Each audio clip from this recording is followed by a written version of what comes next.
पुढची बातमी बघूया। बीडमध्ये काल ओबीसी आरक्षणाच्या संरक्षणासाठी महाएल्गार सभा पार पडली आहे आणि या सभेच्या दरम्यान ओबीसी नेते छगन भुजबळ यांनी चांगलीच फटकेबाजी सुद्धा केली आहे। महाएल्गार सभेमधून छगन भुजबळ यांनी थेट आपल्या सरकारलाच घरचा आहेर दिलाय।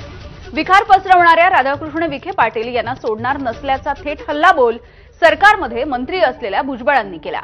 तर आज राधाकृष्ण विखे पाटील यांनी देखील या सगळ्या संदर्भात प्रतिक्रिया दिली आहे।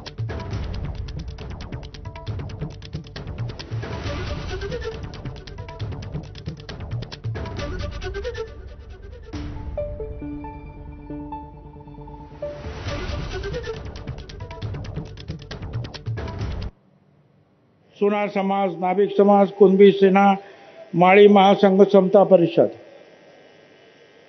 मोठे आमचे वकील उभे आहेत। माझी खात्री आहे आम्हाला न्याय मिळाल्याशिवाय राहणार नाही।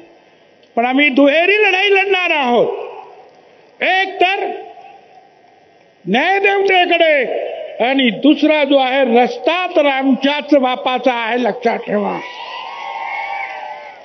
काय तुम्ही सांगता? मला सांगता तुम्ही येऊ नका। आणि मगाशी सांगितलं, मला वाटतं हक्काने सांगितलं, तो विखे कसा काय आला? विखे आला आणि सगळ्या महाराष्ट्रामध्ये विखार पसरवून गेला। एका मोठ्या नेत्यानं मला फोन केला विरोधी पक्षाच्या की आम्ही जरंगेला त्या दरिंदेला भेटायला गेलो तर तुम्ही आमच्यावर टीका करता आणि तुमचे हे विखे पाटील कारण नसताना परत परत जातायत, तेव्हा तुम्ही का गप्प बसतात? मला त्यांना सांगायचं आम्ही त्यांना सुद्धा सोडणार नाही, गप्प बसणार नाही। आणि या बीजेपीच्या नेत्यांना सुद्धा सांगतोय तुमच्या लोकांना आवरा। परंतु त्यांना हे अध्यक्ष म्हणून काम करताना त्याला कायद्याच्या चौकटीत बसून हे करावं लागतंय। त्यासाठी मान्य न्यायमूर्ती शिंदे साहेबांच्या समितीच्या माध्यमातून जे निष्कर्ष पुढे येत आहेत त्याच्यावर आम्ही अंमलबजावणी केलेली आहे।